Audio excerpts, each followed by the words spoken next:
बेटा Indian eco के last chapter का आपका एक टॉपिक है demographic indicator of India, China and Pakistan. तो पहली चीज़ तो आपको ये समझनी चाहिए कि जब मैं बोलता हूँ कि डेमोग्राफी, तो डेमोग्राफी मीन्स क्या। तो डेमोग्राफी मीन्स कि इन तीन कंट्रीज़ में जो रहने वाली पॉपुलेशन है, तो उस पॉपुलेशन से रिलेटेड बहुत सारी बातें और पॉपुलेशन के डिफरेंट फीचर्स। ठीक है, तो 6 टोटल पॉइंट्स है जिसके बेसिस पे हम इंडिया, चाइना और पाकिस्तान का डेमोग्राफिक इंडिकेटर कंपैरिजन करने वाले हैं। सबसे पहली चीज़ कि इन तीनों देशों की एस्टिमेटेड पॉपुलेशन कितनी है।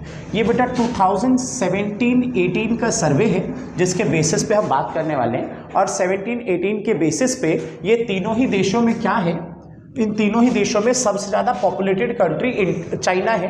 1393 मिलियन पॉपुलेशन के साथ चाइना की पॉपुलेशन तीनों देशों में सबसे ज़्यादा है और वर्ल्ड में भी सबसे ज़्यादा है।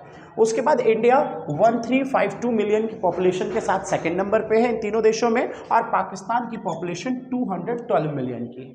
एक चीज़ आपको और पता होनी चाहिए, वर्ल्ड में हर छठा पर्सन जो है या तो इंडियन है या तो Chinese.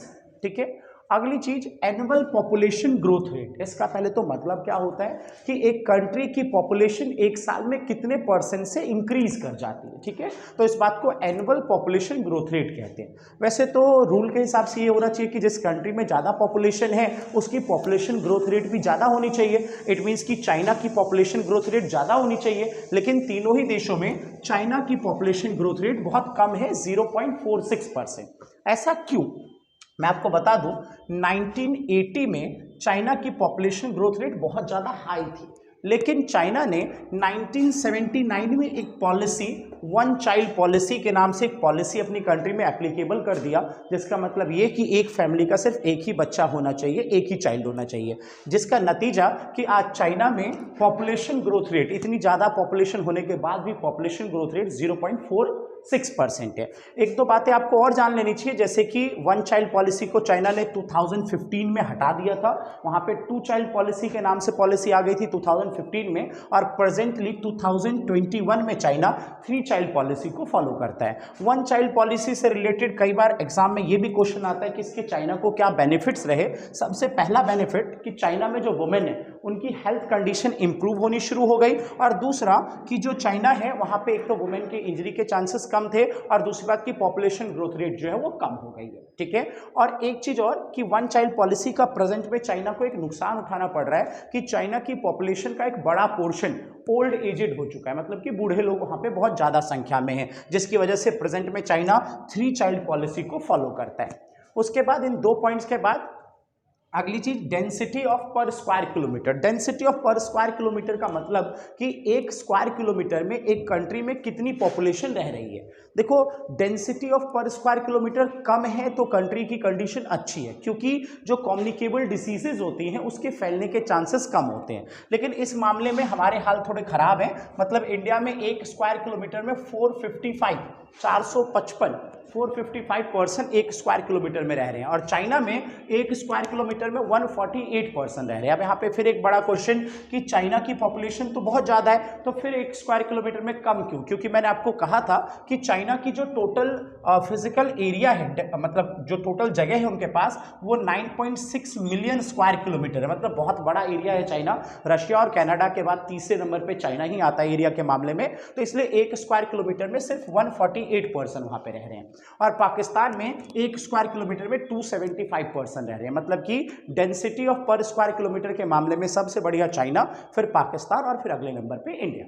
Next point, sex ratio. Sex ratio का क्या मतलब है कि 1000 नंबर ऑफ मेल पे आपकी कंट्री में टोटल नंबर ऑफ फीमेल्स कितनी है। ठीक है, तीनों ही देशों में सेक्स रेशियो 2017-18 तक जो है अच्छी हालात में नहीं था। ठीक है, वजह बहुत क्लियर है, तीनों देशों की एक ही सोच होती है कि एक बेटा होता तो वो हमारे परिवार को, हमारे वंश को आगे बढ़ाता। तो इस सोच के चक्कर में तीनों ही देशों में सेक्स रेशियो की हालत बहुत ज़्यादा खराब है। सबसे खराब सिचुएशन में इंडिया 1000 में से 924, फिर उसके बाद पाकिस्तान 1000 में से 943, और सबसे मतलब तीनों में जो थोड़ा बेटर सिचुएशन में था वो चाइना था, 1000 में से 949। प्रेजेंट में इंडिया में सेक्स रेशियो इंप्रूव हुआ है, जिसके पीछे की वजह है 2015 बेटी बचाओ बेटी पढ़ाओ योजना। उसके बाद से इंडिया में सेक्स रेशियो 1000 में से 1021 है, मतलब कि 1021 लड़कियां हैं 1000 लड़कों पर। उसके अलावा फर्टिलिटी रेट का क्या मतलब है, बहुत सीधी सी चीज, जब वुमेन की एज 15 to 45 है, 15 to 45, तो ये वुमेन के लिए जो है प्रोडक्टिव एज होती है, मतलब कि इस एज में ही वुमेन जो है बेबी को जनरली बर्थ दे सकती है। तो इस एज के दौरान एक वुमेन एवरेजली कितने बच्चों को जन्म देती है, इट्स कॉल्ड फर्टिलिटी रेट, ठीक है। और ये फर्टिलिटी रेट जितना आपके देश में कम है तो आपकी कंट्री में वुमेन की हेल्थ उतनी ज़्यादा अच्छी है और उतनी ही ज़्यादा लेवल पे वुमेन एजुकेटेड है। और इस मामले में सबसे बढ़िया चाइना में 1.7 है फर्टिलिटी रेट, और कहाँ 1980 में चाइना में फर्टिलिटी रेट 3 था, 3, मतलब एक वुमेन एवरेजली 3 बच्चों को जन्म देती थी, जो घट के 1.7 हो चुका है। उसके बाद इंडिया 2.2 और पाकिस्तान सबसे बुरे हालात 3.6, इट मीन्स की फर्टिलिटी रेट बहुत ज़्यादा है, इसका मतलब कि वुमेन हेल्थ बहुत खराब है वहाँ पे। और सबसे लास्ट पॉइंट आता है आपका अर्बनाइजेशन। अर्बनाइजेशन मीन्स कि कंट्री कितनी तेजी में अपने रूरल एरिया को, अपने ग्रामीण क्षेत्रों को शहरों जैसी फैसिलिटीज दे पा रहा है, मतलब शहरों में कन्वर्ट कर पा रहा है। तो अर्बनाइजेशन सबसे तेजी से चाइना कर पा रहा है, 59% अर्बनाइजेशन चाइना कर चुका है, पाकिस्तान 37% अर्बनाइजेशन कर चुका है, और इंडिया अर्बनाइजेशन में सबसे कम है, अभी इन तीनों देशों में पीछे है, 34% का अर्बनाइजेशन इंडिया ने किया है, ठीक है।